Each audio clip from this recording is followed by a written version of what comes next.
Greetings, greetings, friends. Today, we are in the midst of a movement that is continuing for long. The movement is continuing unabated. The people behind the movement, they appear to be motivated in all possible terms to continue the movement. And perhaps because everything is at a stake for them, and that is why they are continuing with the movement. Today, friends, the discussion, as we are seeing around us, the farmers' movement is going on. Modi government is finding itself unable to tackle or to address the issues raised by the farmers. Farmers are thinking that the three farm bills that have been passed in the last year, that is in September 2020, they somehow appear to be causing harm or financial loss to the farmers. Whatever they are producing, they are not getting the due, or they are not getting the declaration of MSPs by the governments. And because they are not able to get even the input cost, they are continuing with the movement, and they will continue the movement till they are able to fulfill their purpose through the movement. Today, the discussion, friends, before I start, I will just request you all, each one of you, to share and like if you have any kind of sympathy, if you find that this farmers movement should be supported and should be encouraged, so that the farmers who are at the receiving end by the hands of the government, they should have something in their hands, so that they are able to not only provide food grains, not only provide everything for the entire population of the country to eat, but they are able to survive also on their own, instead of depending upon the government's subsidies or the doles given by the government. Today, I'm going to discuss on farmers' movement. Then there is another issue. I think you will agree with me that this autocratic minority representation government, somehow I have a feeling that this Modi government or the government of any day, since independence, whatever government has been in power, state governments or even the central governments, they all have been minority representation governments, and these two combined together, we are at a juncture today where we are feeling that perhaps the political system in India is changing. Before I start today, I will not take too much of time. I will keep it to the point so that you are able to understand what I'm going to discuss today. But before doing that, I will again request you all, each one of you, to share and to like the discussion, so that people understand the movement well. People and the farmers feel motivated to continue with the movement, so that 80% or 70% or 75% of the population, they are able to get justice through our efforts also. There is no end. The farmers movement, actually, everybody is calling it farmers protest. This is not a farmers protest.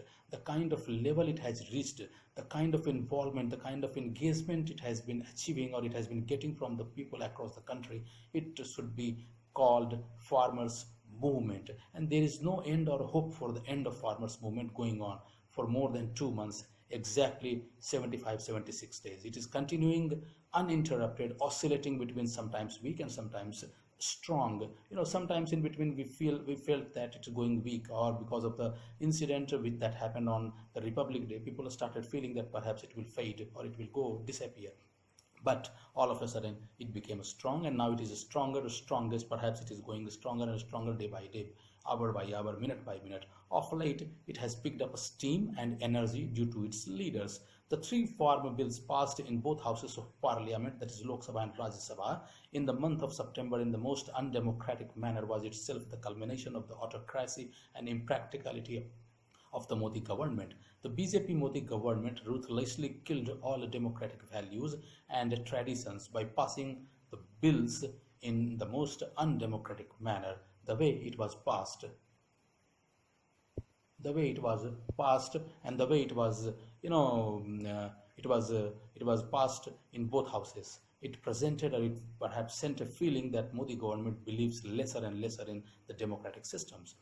Before the Modi government, Before that, Modi government introduced these laws through an ordinance in the month of June 2020. But before implementing or passing these three laws, the Modi government did not do or understand the need to discuss about them with the farmers' unions or state governments. Had there been some discussions with the farmers' unions or with the various state governments, I think this kind of situation would not have been prevalent, the kind of situation that we are seeing today. and because of, in the absence of any fruitful or any purposeful discussion with the farmers and the state governments, the farmers movement is continuing and continuing like anything. It is being said that these three laws are in the interest of farmers. People, the government, the Godi media, or people on the side of the central government, BJP government or Modi government, they are telling that the farm bills are in the interest of the farmers.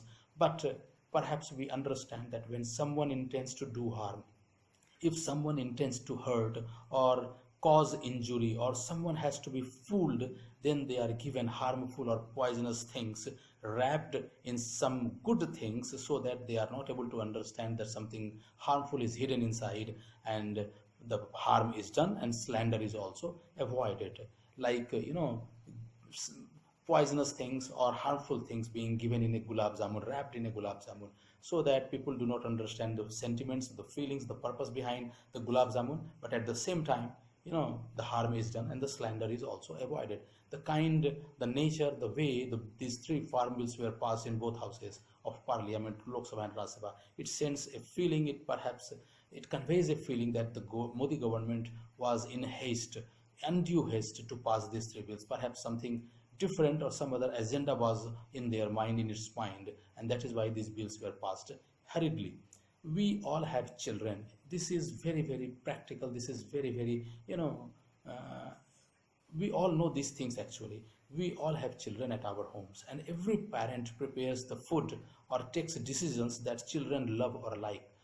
The purpose behind managing the house is that future of children of the house is both good and strong. The government is also like parents. We always say sarkar mai baap hai. The government is also like parents, and the citizens or public are like children of the country. For the government, it is the responsibility of the government to keep working and have policies for the betterment and stronger future of the people of the country for centuries to come. But the BJP Modi government wants to implement such agricultural laws for the farmers that appear defective, ill-designed and ill-strategized, sending negative currents to the farmers. Because of these negative currents only, farmers are hell-bent on continuing with the agitation, continuing with their movement, despite knowing fully well that they are causing financial loss to themselves. These three farm bills were also passed in haste, smacking of suspicious intentions on the part of the central BJP government. The farmers, who are normally intelligent, sensible, peace-loving, educated during Lok Sabha or Vidhan Sabha elections, today the BJP government wants the same farmers to be seen as stupid, illiterate, violent due to peaceful farmers movement, during Lok Sabha elections or during Vidhan Sabha elections or by-elections of any sort. No government, not even the Modi government or not even BJP, not even Congress, no political party can afford to say any group of of any population, any group or any category of population of the country that this is or that is violent, illiterate, not insensible, not intelligent, stupid, uneducated. They cannot afford, because they are seeking votes. While seeking votes, they always say that you are everything for us. People are the are everything. People are for the country. People are of the country. People are by the country. We are for them. We are working for them, and people are everything for us. Despite in the absence of people, we are also nothing. But now, in today's circumstances, when farmers are staging protest or movement, the same BJP government is addressing these farmers in very derogatory, objectionable terms. The arrogant, autocratic Modi government and the Godi media today find farmers as groups of terrorists, Khalistani, Chinese, and Pakistani followers. How come they can address farmers, laborers, or for that matter any group of the society like this? The same people who have been feeding the country for so long, the same people who have been voting governments, who have been voting parties in power to form governments, how can they be addressed as anti-nationals? How can they be addressed as Khalistanis, Pakistanis, Chinese, or even terrorists? These kind of nouns, this kind of pronunciations, or this kind of definitions, this kind of terms used for the farmers or laborers is highly objectionable, highly derogatory, and must be, countered, must be objected to. The public or the farmers who are otherwise wise while voting during elections and choose governments are being presented as confused and illiterate vis-a-vis farm bills. Farmers are into farming. Farmers know farming very well, better than any political leader or better than any other member of the society, because they are into it. They have spent their years into it. They have spent their generations into it. And this government, BJP government, Modi government, addresses these farmers as confused and illiterate so far as the farm bills are concerned. Same government, the BJP government, if you observe their their pattern during elections and otherwise when elections are not happening, their behavior patterns are totally different. Just remember, during Bihar elections in 2015, what kind of assurances we are being given by BJP or even Modi himself.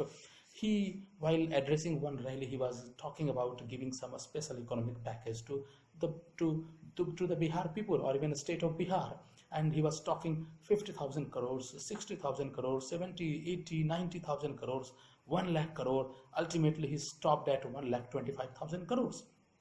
Next 5 years, that is means between 2015 and 2020, not even a single rupee was spent on Bihar. Bihar did not get anything. And again in Vidhan Sabha elections in 2020, when it happened just 2-3 months back, the BJP government, or sorry, the BJP political party, as a political party, it promised free vaccinations to each and every person in Bihar, in the state of Bihar, so far as coronavirus or COVID-19 is concerned. And now nobody is talking about this vaccination process. Nobody is telling that Bihar people will get free of cost. Rather, it is being sold at some cost, some 1,000 rupees per dose, which is being touted or which is being claimed that it will be available at 500 rupees per cost subsequently, maybe 6 months after. But the promise to do the vaccinations to the Bihar people free of cost, nobody is talking. And these kind of assurances somehow give a feeling that not only in 2014, not only in 2019, not only in various state elections, assembly elections, somehow the country, the population of the country, or the citizens of the country get a feeling that BJP is only interested in getting power by hook or by crook. By any method, by any means, it is only interested in gaining power, gaining governance, but not being or not doing anything for the state or for the country.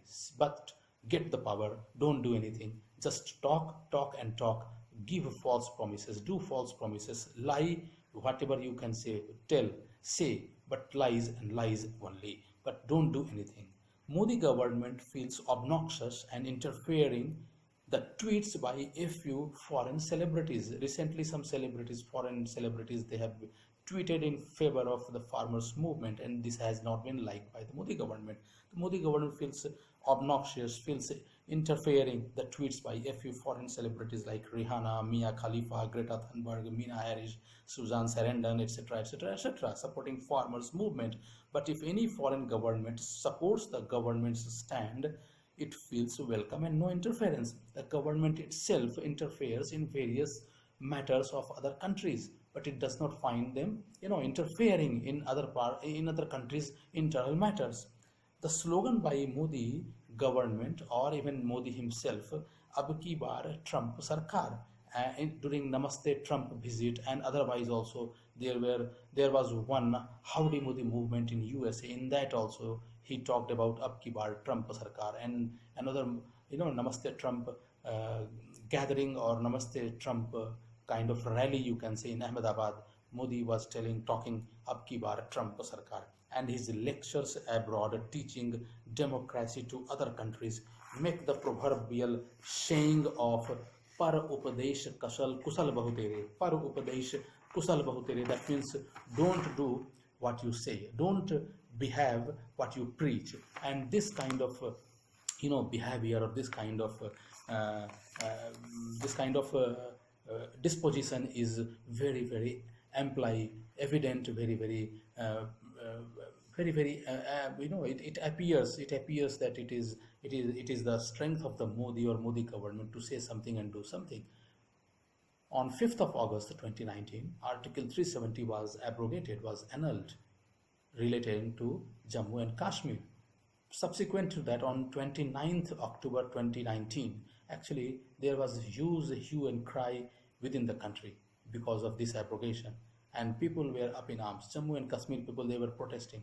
But on 29, addressing the or counter by the various groups, political parties and other groups in the country, inside the country, on 29th of October 2019, the Modi government invited foreign MPs to visit Kashmir post abrogation of Article 370, allowing intervention in domestic affairs. When it allowed, or when it invited 27, 28 foreign members of parliament of European parliamentarians or European parliaments, members of European parliaments, around 27, 28, and when they visited, they were there in Kashmir for almost 3-4 days, and they were taken in and around everywhere, just to have a feeling like what kind of situation is prevailing in Kashmir, political or law and order or social situation or whatever. But at the same time, when Indian MPs, members of parliament, they tried to visit Jammu and Kashmir, they were not allowed to visit Kashmir. And when they booked their tickets from Delhi to Srinagar airport, they were held up at Srinagar airport, and they were not allowed to move inside, to go inside. Rather, they were sent by the flight back. And the Modi government firmly believes in and practices the principle of divide and rule in the country. By allowing foreign countries parliamentarians and by not allowing our own parliamentarians, what sort of message was given by Modi government? They allowed the foreigners to have an interference in our internal affairs, domestic affairs. But the same thing was not allowed, or the same thing was not encouraged or not allowed when our Indian parliament tried to visit Kashmir. This is the kind of behavior, or this is the kind of political messages that have been coming from the Modi government for almost 6-7 years now, and this way the governance is being conducted.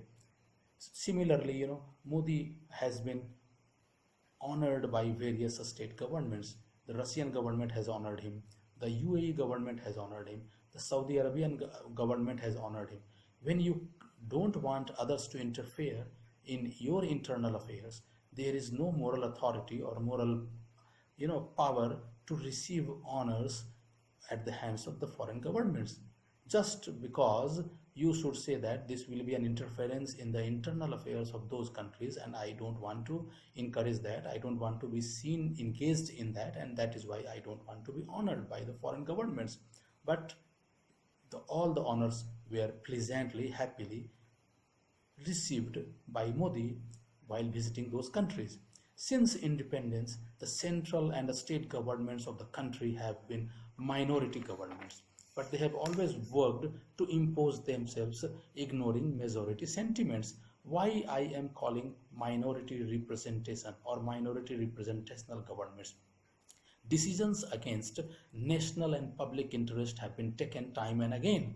If I will just give you an example, if there are 100 votes or voters in an electoral area, about 60% voting has been the normal pattern since independence. Any election you take, Lok Sabha, Vidhan Sabha, by-election, election, any election you take, you just take, and you will find that normal voting pattern has been 60%. Out of that 60% voting, about 60% voting, 35% of the votes go in favor of the party or parties forming governments. That means out of 60% votes, the 35% of that 60% votes go in favor of the party or parties that form the governments. If you calculate and if you try to understand this equation, 100 into 60 means 60 people voted or 60 votes were done, and then out of that 60, 35% means hardly 20 or 21 votes were only received by the party or the parties that form the government, effectively resulting into a minority representation to the government. Out of 100 votes or 100 voters, only 20 or 21 voters supported the government that is in power. And this way, from this viewpoint, the autocratic Modi, arrogant Modi government is a minority representation government, a government of few people. The BJP Modi government or the Godi media is trying to suppress the farmers movement by calling it a movement of few people, when the government itself is belonging to few people, or when the government itself is of a few people. How can a few people government suppress the farmers movement by calling it a movement of few people? The government of few people or a minority representation government has absolutely no moral right to call the farmers movement a movement of few people. Overall, the BJP central government or BJP Modi central government and governments of most states of the country are not only directionless but incompetent, inept, anti-people and far away from the interests of the country. They are not in a position to solve the problems of the country. They are not in a position to provide any concrete solutions to the problems of the country. And because of that, the country is downhill. The country is downhill, the path of development. It is, instead of developments, it is finding itself in the quagmire of confused or wrong policies. The Modi government has perhaps destroyed the federal structure of the country also from its head. Friends, before I end, I will again request you to share if you are sympathetic, if you find that these farmers must be supported, this farmer movement must be supported so that they get their due. I will just request you once again to like and share this discussion so that more and more people are are receptive to the demands of the farmers. And with this message, friends, let me finish. Have a good, a great future ahead. All the best to each one of you, friends. Thank you.